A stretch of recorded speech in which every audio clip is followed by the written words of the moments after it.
is a guy that's creating his own problems.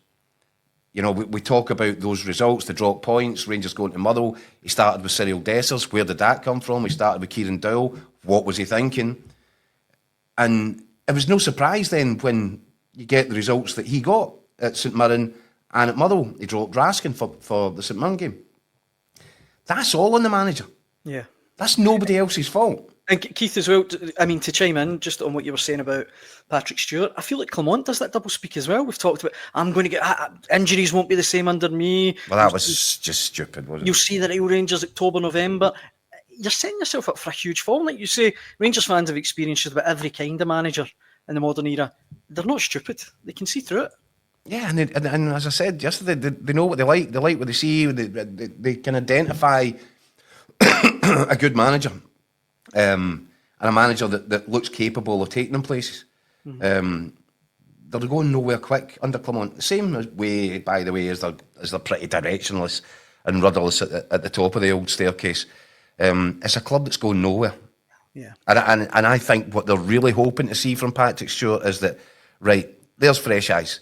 Here's a guy that can come in, that can kind of make a quick survey all around about him and realise, right, here's areas that need to change, here's big decisions that need to be made. And he's kind of kicked the can down the road with his first kind of introduction to the Rangers supporters. And I think he might end up regretting that. Mm-hmm. So, Fraser, in the comment section as well, Cuckoo Nastu says Rangers are like a one successful Man United, and fans can't handle now that they aren't successful and not winning all the time. And you spoke there about the kind of domination that Celtic have had this century. You've mentioned it as well on previous shows, Keith. I think there's a genuine fear among Rangers fans that they're going to develop into an Espanyol almost, like a secondary team in Glasgow. And for a club like Rangers, the size of them, the history of them, that just can't be acceptable. That is the big fear, right? That's a big fear, and that's why I'm getting this impression. Could be completely wrong, but they've needed to take a step back in the short term and sort the club out. And that's not just throwing money. Throwing money at it is proven not to work. Look at a couple of summers ago when Michael Beale had that disastrous transfer window. All right, a couple of them come in and done okay, but wasted an awful lot of money that summer. They need to, I think they've stepped back this season. They're trying to reset that squad, bring the age down, try and bring in assets. Igamani has already proven to be one. In future, they need to find the exact right time to take offers to monetize these assets, to bring money in. It's the only way they're going to get close to Celtic. I mean, Celtic's model, we've mentioned it so many times recently. It's seen them streak miles ahead of the rest of Scottish football in terms and bank balances and titles won, everything. So what comes first? It's all chicken and egg argument, isn't it?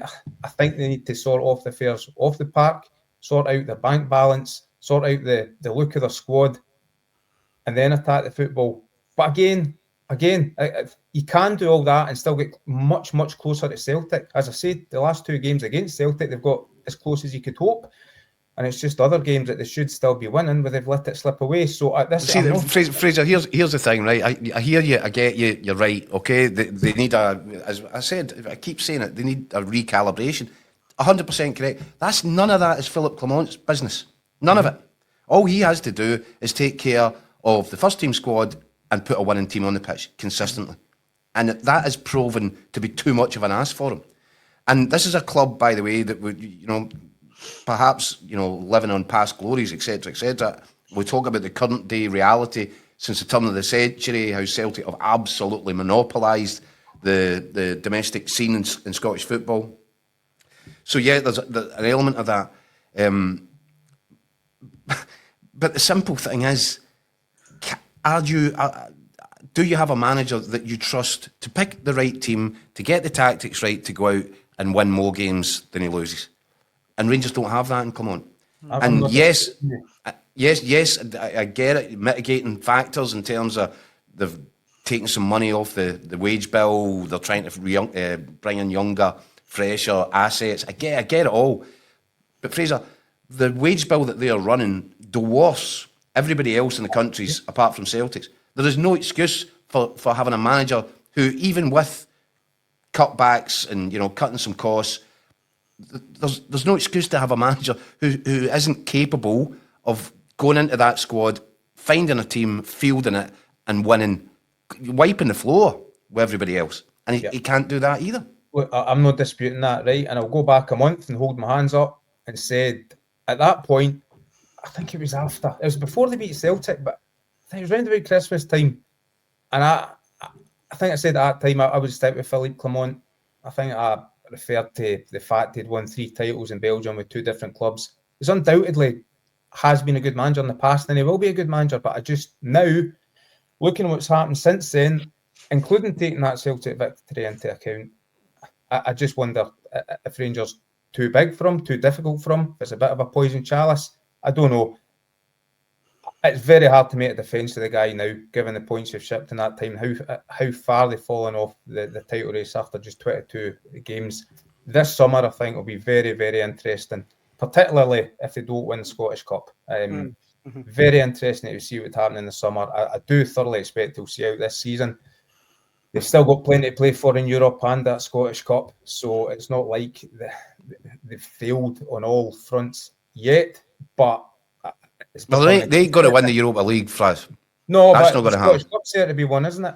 Wow. See if Rangers have reached that point now, where if you win a Scottish Cup, that's good. That's been a good return. What are you, 15 points behind Celtic in the middle of January? Not even the middle of January. That is a degrading of standards to an astonishing effect. Well, and that can't be. If Rangers are to try and recover and to get back to be a credible force, a Scottish Cup and trailing Celtic by 15, 20, however many points it is by the end of the season, that should never be deemed acceptable. It's always up for grabs, really, isn't it? That's all they can win this season, unless by all miracles of all miracles they go and win the Europa League. So that's as good as it can get. No, but it shouldn't be acceptable. That being trailing Celtic in January by 15 points should be a sackable offence. It's completely unacceptable. That's why I think this summer will be interesting. I don't expect to make a decision till this summer.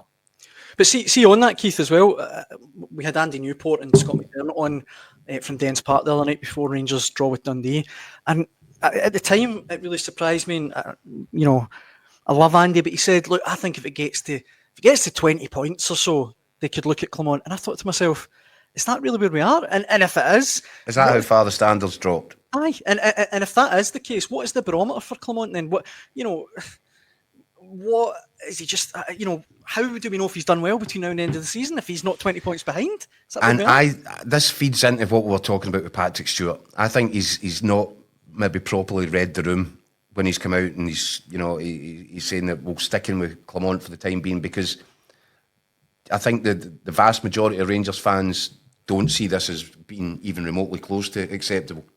And yet he seems to be making a case for the defence as far as Philippe Clement is concerned. I don't know. It's as I said, I keep coming back to it. The club's in a mess. It's in a mess from top to bottom. Succession plans, didn't he, Patrick Stewart, in his public address on Saturday? He did. He said that they have got one in place. I tell you, it'd be interesting to see your names on that list. Maybe now's not the right time. Maybe you have to wait for the right manager to come in.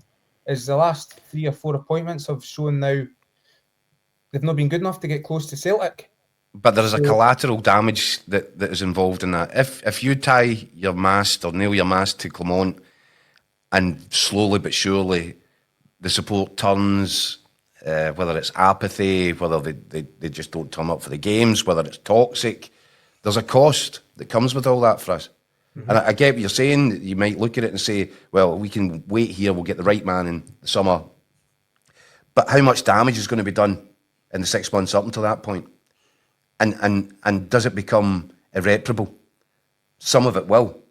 So I think I'm not so sure that Rangers can fool themselves into thinking that they can sit and do nothing at this point. I think they need to be seen to act. And I think that's what I was expecting from Patrick Stewart, and what I still kind of suspect he'll end up having to do, whether he wants to or not. This season? You mean during the season? Yeah. Aye. One manager out, another one in. Yeah. I just the the Rangers fans, the support has turned. Aye, They can't. I get They're that. not. They're no longer willing to tolerate it.